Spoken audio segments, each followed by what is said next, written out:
Today I'm staying true to my Viking roots and I'm making a recipe from my home country of Denmark. Well, it was about time. Well, there are not so many good recipes in Danish cuisine, to be honest, but this is actually a good one, and we are making chicken danoise. And, well, basically it's a pot-roasted chicken, and there are hundreds of variations how you can do this, and it requires only a few ingredients, but the end result is super tasty. So first we start out with some lemon that I'm gonna cut into chunks because I want to stuff them inside the chicken.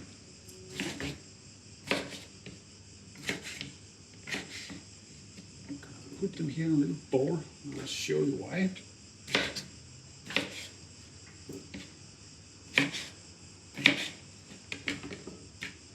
And now we're going to give this a generous pinch of salt. Also, that here's on the lemon, huh? Exactly, so I can get that into and then give it a little toss here in a little bowl. Because as you see here, the butcher did a nice job here and tied the legs up with the skin here, but I still have open into the cavity, so I'm going to stuff it with our lemon. And that's going to give it a nice flavor to the inside of our chicken. We carry on with the outside here, and this is actually a beautiful bird, freeland, grass-fed, perfect little chicken. Give it some oil. And right now I'm only seasoning the chest side of it. The back we will do once we get it into the pot, I'll show you. We give that a pinch of salt. And then we take a little bit of our fresh thyme here, just to get some of this off. It's so flavorful. And that's gonna give great taste to our chicken. We're gonna use all of this actually. We will put it in the sauce. Actually, it's going to be a gravy when we're finished. So we're making a lot of good stuff today. There we go. Just a little bit here on the outside. That looks pretty to me. And then we're going to take that to the stove. See you over there. And as I said, it's pot roasted chicken. So obviously we need a pot. And here's a nice big one. And then we fire up middle burner here on medium high, I would say, because we want to roast it so it gets some nice color.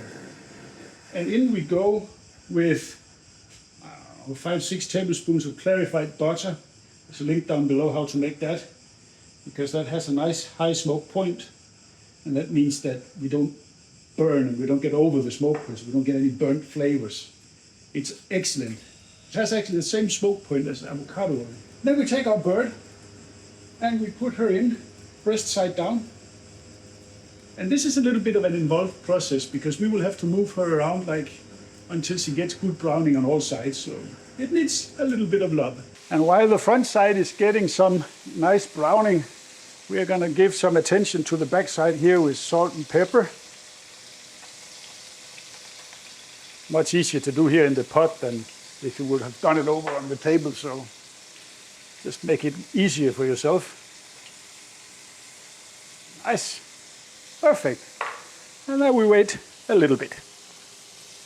And as I said, you have to hold her a little bit in different positions here so that she gets good browning. But I think, let me have a look. Yeah, that's beautiful. Now we flip her over. Ooh. That's what you want to see. You want that because that's going to be the presentation side once we are finished here. Now we brown the back a little bit also. And as she lies there nicely, we're going to go in with a couple of slices of lemon.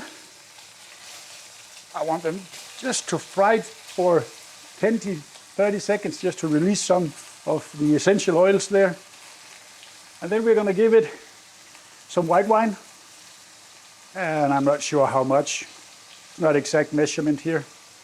Let's go in with that.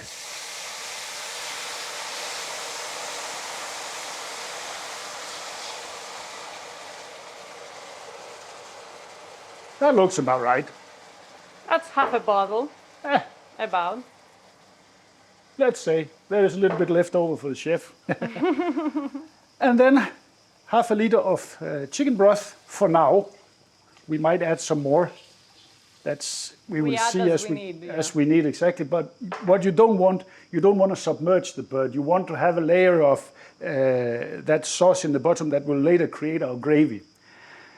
And a couple of bay leaves, shall we say 4. And then we're going to go in with all our fresh thyme, everything stock, everything including the stalks and the leaves and everything. And then we just get that down there. Into that, and we bring that up to a simmer. And now, as that's bubbling away, we're going to take that to the oven. And we put it on the middle rack, and the oven is preheated to 200 degrees, and we're going to let it go here for 10 minutes, and then we're going to crank it down to 160, and I'm guessing with this size of bird, 1.5 to 2 hours maybe. We're an hour in, so let's have a look here. But I can already see it looks absolutely stunning, that bird. Ooh. That's just a beauty. Let's see where we are temperature-wise here. 66, 65, 66. So that means we only are 67. 5 more minutes maybe. We want to go up 68, 69, not more. And never aim for 75, then it gets dry and it's not nice to eat. 68, 69, so 5, 6 minutes, and then we're done. Our bird is ready. So let me get her out of here. And she's looking mighty beautiful. That is picture perfect. Picture perfect. I'm just saying. Smells so and I am taking credit for that. I'm taking credit for that. Now we want to get our bird out of here. Let me see if I can lift her up. Ooh, did you listen to that? How crunchy that was? You can cook, baby. I have learned a few tricks watching a lot of YouTube videos. Here we go, into a pot. And then we're going to cover it with some foil.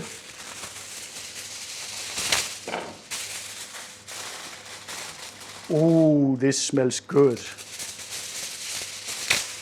That's really nice. That's going to rest sometime with chicken. We want to let it rest because now we took it out 68, 69, and the carryover temperature will take it up to 72, 73. So we leave it here for 10, maybe 15 minutes while we're making our gravy. So, but the pot is still warm, so I need my gloves. And then we're going to strain this into another pot. There's a lot of good stuff in here. There we go. Whoopty. That's it. And let me get the strainer over here. And then we go to make gravy. But before that, we're gonna make some boiled potatoes because you cannot have chicken danoise without boiled potatoes. That's just a sacrilege. A pot of heavily salted water boiling with a hint of chicken broth actually. Another trick. Yeah, exactly, that's a good trick. It gives a little bit of extra flavor. 125 ml, half a cup, something. You don't need much, but just to add a little bit of flavor. And then we have 1.5 kilos of baby potatoes. They are well washed and then cut in half. So let's get them in without spritzing too much. Like that, I would say. Gone with that. And then we let them go there for maybe 8 to 10 minutes. We will check in on them. But in the meantime, we start on the real good stuff. We're gonna start on the gravy. So let me just make some flame here. Medium. Yeah, that will do. And we're gonna bring that up to a simmer. Again, it's warm, so that will take only a second. I was a little bit too eager to get started on the gravy actually, because I forgot something I wanted to do here. That's another little trick. So you're two tricks. Full of tricks there. Full, yeah. To the potatoes, I'm gonna add a handful of tarragon, estragon, into the water, and a couple of tablespoons of tarragon infused vinegar. That one. Let's just give it a couple of those, like that. See, the vinegar, the acidity will help tenderize the potatoes, and then we get some nice estragon, tarragon flavor on them also. So that's going to be great. But let's carry on with this because now we have a nice simmer here. So I'm gonna add 200 milliliter of heavy cream, and then we see. I might add some more. It depends. We will see as we go along where we want the gravy to go. This is like you build it up to the flavors you want.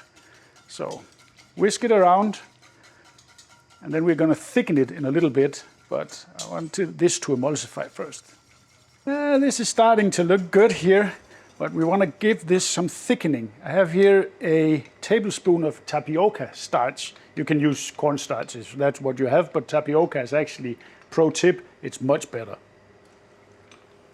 And just a little bit of water so we make a slurry, and then you will see how this thickens up real quick. Now starting to look nice, and you can add starch till you get the thickness that you like, but definitely you want to go to the point where it coats the back of the spoon like that. Well, let me give this a taste. Ooh, it's good, but it needs some salt. So I'm saying 2 healthy pinches of salt here. And let's get that in so we can taste again if it's enough. That's the star of the show, the gravy. Let me see where we are here.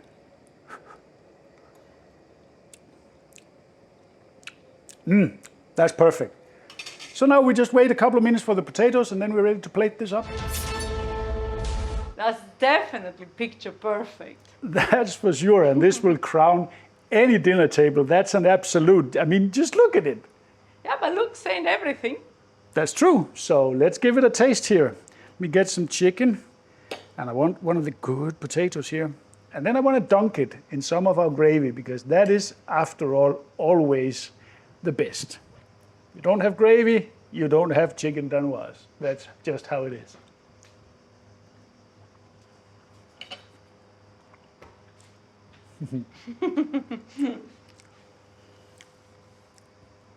Well, the chicken is juicy, cooked to perfection, and with a hint of lemon and thyme, it's perfect.